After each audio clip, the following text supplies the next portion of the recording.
চাঁপাইনবাবগঞ্জ সীমান্তে অবৈধভাবে বাংলাদেশে অনুপ্রবেশের দায়ে বিএসএফ এর এক সদস্যকে আটক করে কলাগাছের সঙ্গে বেঁধে রেখেছে স্থানীয় জনতা। বুধবার সকাল 7টায় এ ঘটনা ঘটে।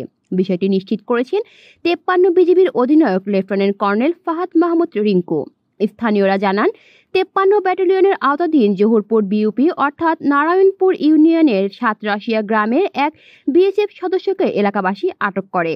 সাতরাশিয়া গ্রামটি ভারতের সীমান্তের কাছাকাছি হওয়ায় এলাকাবাসী গরু ছাগল ভারতীয় সীমান্ত এলাকার দিকে চলে যায়। প্রায় সময় বিএসএফ এসব গরু ছাগলকে তাড়িয়ে দেয়, কিন্তু আজকে সকাল 7টার দিকে ছাগল তাড়াতে গিয়ে বাংলাদেশে প্রবেশ করার পর এক বিএসএফ সদস্যকে জনতার হাতে আটক হয়।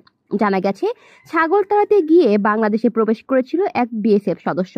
এ সময় গ্রামবাসী তাকে আটক করে বেঁধে রাখে। পরে বিজিবি সদস্যদের খবর দেওয়া হলে তারা এসে বিএসএফ এর সেই সদস্যকে উদ্ধার করে তাদের ক্যাম্পে নিয়ে যায়।